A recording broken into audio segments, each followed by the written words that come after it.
This sucks. This sucks. For me, anyway. It's always pretty difficult to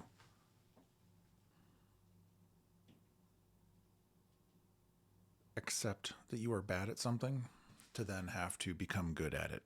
So I have to become good at painting, and I suck at it right now. And so I have to just start doing it. There's just no other way to say it. This is sort of the intro video, I suppose, to my journey on becoming competent at watercolor painting. And I figured I would document this so that way you'll be able to follow along on the journey of me becoming good, competent at watercolor painting, along with talking about some things that are art related. I'm going to mishmash the two, have some conversations about AI art, all of those types of things. Well, at the same time, you can watch me struggle and do tons of terrible watercolor paintings. So I figured in this first video, I'll probably go over in other videos why this is happening. I have to get good at color. As you can see, I'm not bad at drawing. I'm competent at drawing, pencil, ink. I guess that's, these are mechanical pencils. I have a bunch of charcoal drawings elsewhere. Anything black and white, I've pretty much got that down. But color, I've just never done it enough to where it becomes intuitive. And so I keep having to start over every time. And this is just another time that I have to start over. So we'll go over my setup real quick here so you can see what I've got. I've been doing some research on what exactly I need in order to keep it the most simple. So I have my sketching paper and pencil here. I've got just whatever's the cheapest pad of watercolor paper that I can start just doing some little watercolor sketches and color samples and things like that. I'm going to have my tray with the colors here. You can see there is no colors. There is no colors here yet. We'll get into that in a moment. I've got my little tray for some water, paper towels. Back here I've got some brushes and cards of history. Those are great. There's a link in the description if you want to get 10% off. I've got brushes. I've had brushes that I've used for some of the ink wash things and at other times that I've tried to use watercolor. But I figured for this, once I kind of get going,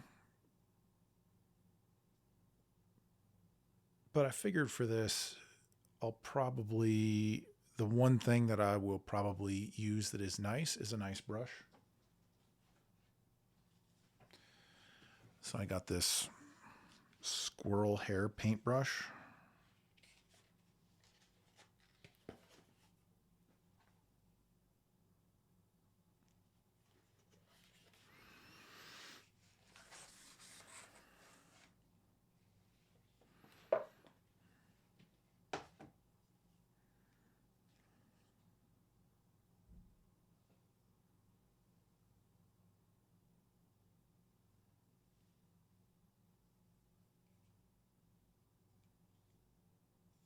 Anyway, I watched a few YouTube videos on some tutorials for watercolor, and one of them recommended to put the paints into the pan and let them dry overnight. So I'll put them in now. We'll talk about what colors I'm going to use, and then tomorrow I'll start with doing some watercolor paintings, and you can follow along and watch how terrible those are, and I'll do some things talking about motivation and art and creating and sort of the extremely tumultuous times that we're in with all of the technology and advancements in AI and the commercialization / destruction of all commercial art jobs and all of those types of things. So I want to talk about a lot of that stuff and go over it. And at the same time, I got to learn. So I'll just be sort of putting together these videos as the journey goes along. And I guess let's jump into the palette. All right, so let's talk about the colors that I'm going to use on the palette, and I'm going to start putting them on the Onto the palette here. I got a couple from Daniel Smith. I've had a few, so like I've got a couple small ones. I had some here that from the last time, maybe 10 years ago, that I started really trying to learn how to do watercolor. You could see I didn't even get through a full tube. I have some Utrecht paints. And I got a couple in a starter pack of Daniel Smith, the larger ones. So the goal here is to keep it simple. I don't think it super matters as long as I kind of have enough of a spread to kind of get the colors that be able to mix things a little bit and get things, whatever I pick will kind of become a unique look, I suppose, of what I'm doing here. But I guess we'll see if I end up needing any more colors. But I'm going to put them onto the palette here. I'm going to keep the warms on the top, the cools on the bottom. This first one is Pyrrole Scarlet. So I'm gonna put it right here, I think. And I had mentioned before, the tutorial that I watched, she had said to put them out and let them dry. So we'll put them out, and we'll do a couple sketches tomorrow. The next one is Quinacridone Rose. Quinacridone Rose. I guess they can't name it anything normal. I'm kind of keeping some spaces in case I need to add something. I can kind of keep these where they are. I don't have too many here. Next up, we have a couple oranges. Well, it kind of looks orange, but maybe it's not. Let's look. The lid is on there tight. Ooh, boy. This is one of those, the Utrecht ones, Cadmium Red Light. It has not been opened in probably 10 years. Still good, though.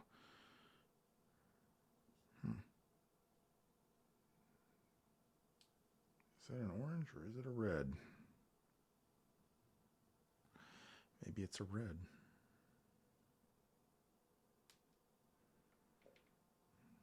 There we go. We're just playing some jazz here. Then we've got this new Gamboge. Well, I'm a little torn here. This says Quinacridone Burnt Orange. So maybe I should do it like this.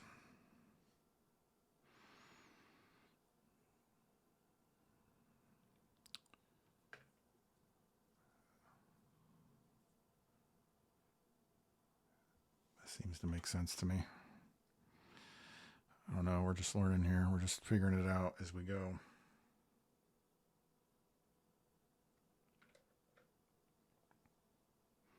Burnt orange. This is kind of like a brown, I think. So we'll see. We'll see how this all works out. And then new Gamboge. New Gamboge.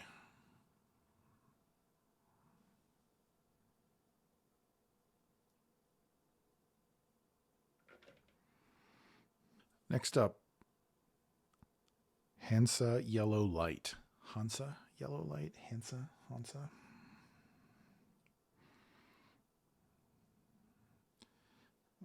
Put that right here. Some room for some other yellows if need be. That one seems almost maybe like a lemon yellow, kind of similar to a lemon yellow. I'm not sure what other yellows I might need. I suppose if somebody knows, you could let me know in the comments. Because next up, I guess we'll use Viridian. This is another one of those. Oh, it's opening nicely. Those old Utrecht paints. So we'll put Viridian in here.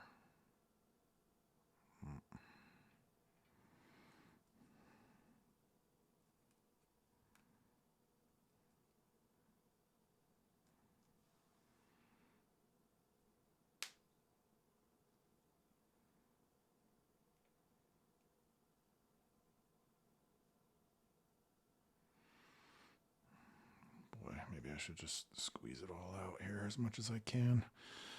No point in trying to reopen this tube for a little bit.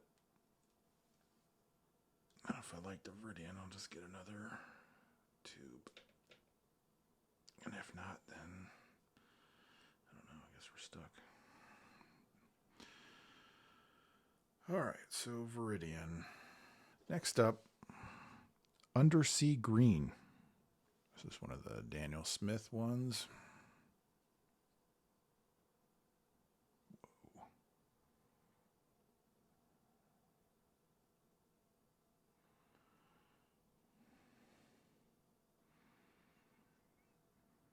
That one came in a pack. The burnt orange, undersea green, and this violet coming up all came in the same pack. Green. Got a couple blues. French ultramarine.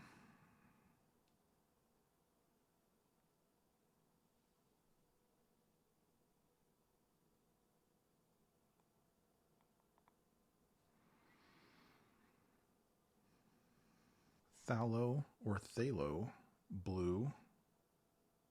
It says green shade.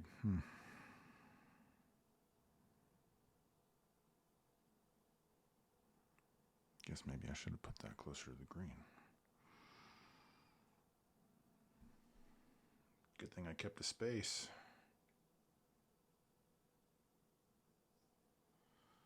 And then lastly, second to last, we have Carbazole Violet.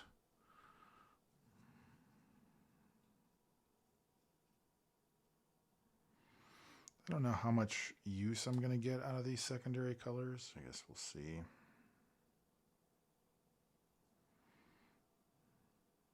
Going to have to do some practice, seeing what the colors do, what they all mix up like.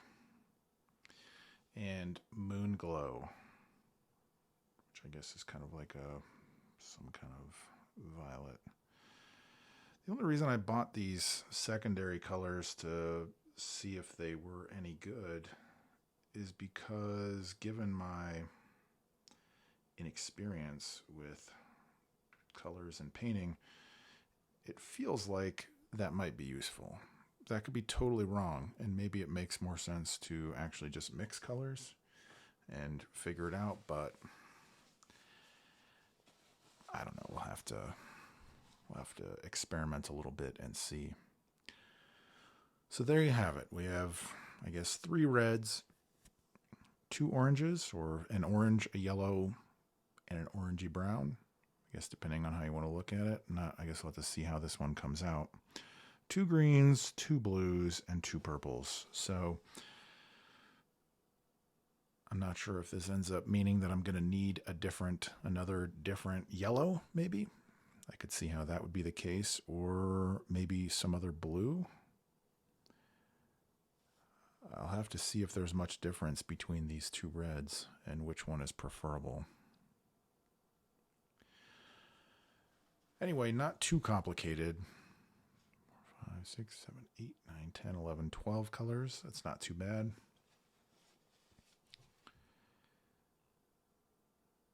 And I guess we'll just let this sit overnight and see how it goes.